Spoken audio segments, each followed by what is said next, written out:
کہا کہ سلطان الہند کے یہاں ایک شخص آیا، اس کی بغل میں چاقو تھا، غریب نواز کو مارنے کے ارادے سے آیا تھا۔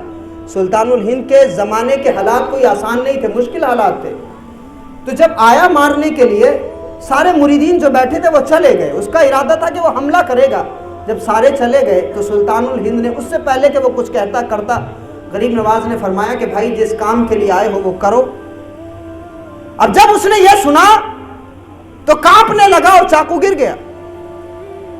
اس نے کہا کہ بابا میرے ارادے کو میرے علاوہ کوئی نہیں جانتا تھا، آپ نے جان لیا۔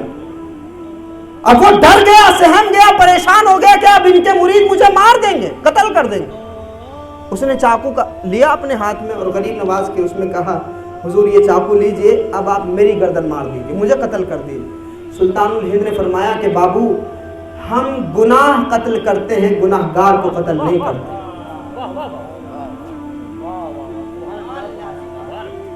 کیا کہا؟ ہم گناہ کو قتل کرتے ہیں، گناہ گار کو قتل نہیں کرتے۔ تو شراب سے نفرت کرنی ہے، شرابیوں سے نہیں، کیونکہ اگر تم شراب سے نفرت کرو گے تو بے شک اسلام کا یہ تمہارے اوپر ذمہ ہے کہ تم کسی نشے والی چیز کو ہاتھ نہ لگاؤ۔ اگر تم شرابیوں سے بھی نفرت کرنے لگے تو پھر ان کی اس گندگی کو کون صاف کرے گا؟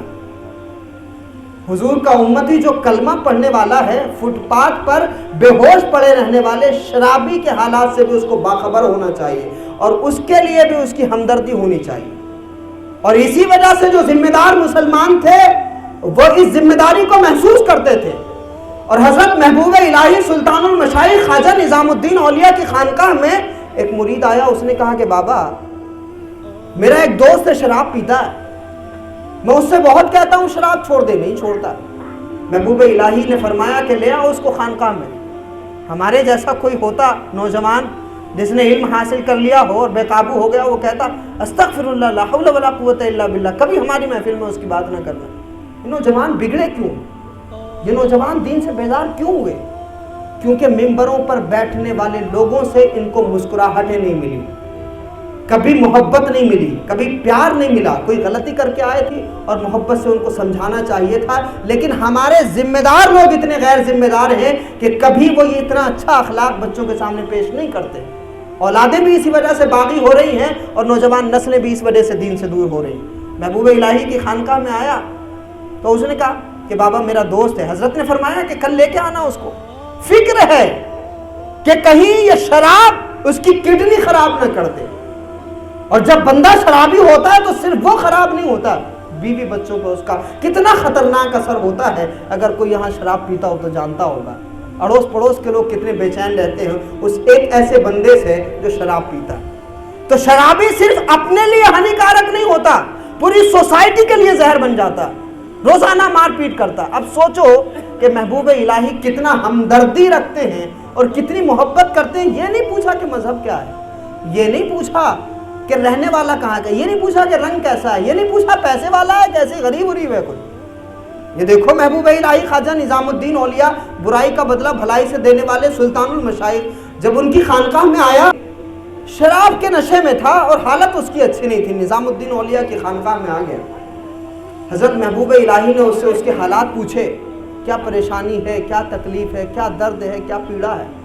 تو اس نے حضرت محبوب الہی کو سارے مسائل بیان کر دی۔ اب یہاں کوئی سننے کے لیے تیار ہو تبھی تو کوئی اپنا درد بیان کرے۔ لوگ کسی کی تکلیف بھی تب سنتے ہیں جب یہ دیکھتے ہیں کہ اس کا اسٹیٹس کیا ہے۔ لوگ کسی کی بات بھی تب سن رہے ہیں آج کے دور میں جب یہ دیکھتے ہیں کہ اس کے پاس میں پیسہ کتنا ہے، کس برادری سے تعلق رکھتا ہے، کس خاندان سے تعلق رکھتا ہے۔ لیکن جو رسول اللہ کے دین کا نمائندہ ہوتا ہے وہ سب کو ایک نظر سے دیکھتا ہے، بھلے ہی ہمارے مذہب کا نہیں ہے لیکن اللہ کا بندہ تو ہے، صرف انسان ہے، بس اتنا ان کے لیے کافی ہے۔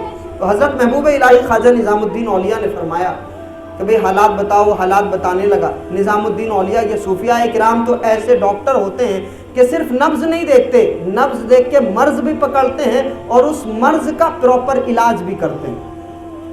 اسی لیے تو بنا انویٹیشن کے لوگ غریب نواز کی بارگاہ میں جاتے ہیں، ورنہ کون ہے جو یہ کہے گا کہ محبوب الہی کی بارگاہ سے یہ ہمارے لیے خط آیا ہے۔ لیکن ساری دنیا کیوں جا رہی ہے؟ کیونکہ وہ بھی سنتے ہیں جو ہم نے کہا نہیں ہوتا۔ تو حضرت محبوب الہی فرمانے لگے کہ بھئی بتاؤ. اس نے سارے درد بتائے, اس نے تکلیفیں بتائیں. تو سلطان المشائخ فرماتے ہیں اچھا ایسا کرو, منہ تو دھوتے ہی ہوگے. خواجہ نظام الدین اولیاء کی کیا حکمت بھری, مصلحت بھری, کیا خوبصورت تعلیم ہے. فرمانے لگے ہاتھ دھونا, کلی کرنا, ناک میں پانی چڑھانا, منہ دھونا, پھر کوہنیوں سمیت ہاتھ دھونا, مسح کرنا, پیر دھو لینا, جاؤ انشاءاللہ سکون ملے گا. ہمارا جو دین ہے نا اس میں کرونولوجی بہت معنی رکھتی ہے, کرونولوجی ترتیب بہت معنی رکھتی ہے. ہمارے دین میں تدریجاً ساری چیزوں کو نافذ کیا گیا ہے, ایک دم نہیں. محبوب الہی چاہتے تو فرماتے بیٹا 2.5 پارے کی سورہ بقرہ ہے, جا کے اس کی تلاوت کرو, سکون ملے گا. لیکن وہ مولوی نہیں تھے, وہ صوفی تھے, فطرت جانتے تھے. محبوب الہی نے فرمایا جاؤ سکون ملے گا.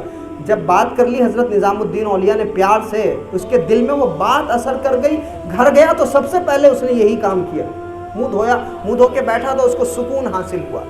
یہ سکون دنیا کے کسی بھی بازار میں نہیں ملتا, واشنگٹن کے کسی مال میں نہیں ملتا, اللہ کے ذکر سے ملتا ہے, صوفیہ کی صحبت میں بیٹھنے سے ملتا ہے. ملا اس کو سکون. تو محبوب الہی کی خانقاہ سے گیا, سب سے پہلے یہی کام کیا. اب جب اگلا دن آیا تو وہ اپنے دوست کے دروازے پہ کہا کہ بھائی چلو حضرت نظام الدین اولیاء کے یہاں چلتے ہیں. وہ کہتا ہے بھائی پہلے تو منع کرتا تھا, اب خود جا رہا ہے نظام الدین اولیاء کی خانقاہ میں.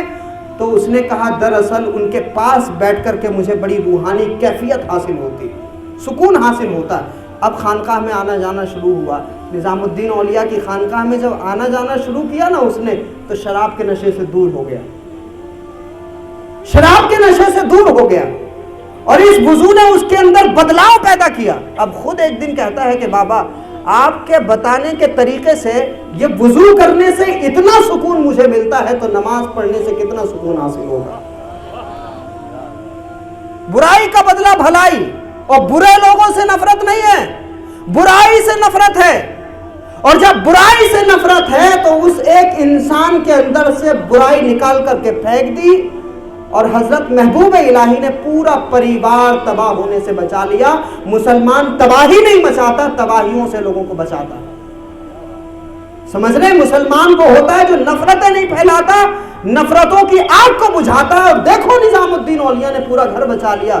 اور پھر روایت بتاتی ہے کہ وہ بندہ پھر اتنا پکا نمازی بنا کہ جب دنیا سے رخصت ہوا تو اس کی حالت یہ تھی کہ وہ 5 وقت کی نمازوں کی پابندی کے ساتھ ساتھ میں تہجد کی نماز بھی پڑھا کرتا تھا. اب آپ سوچئے کہ یہ ہمارے بزرگوں کا طریقہ رہا, اپنوں کے بدلاؤ کے لیے بھی اور دوسروں کے بدلاؤ کے لیے. اب کون ہے جو ان سے نفرت کرے گا؟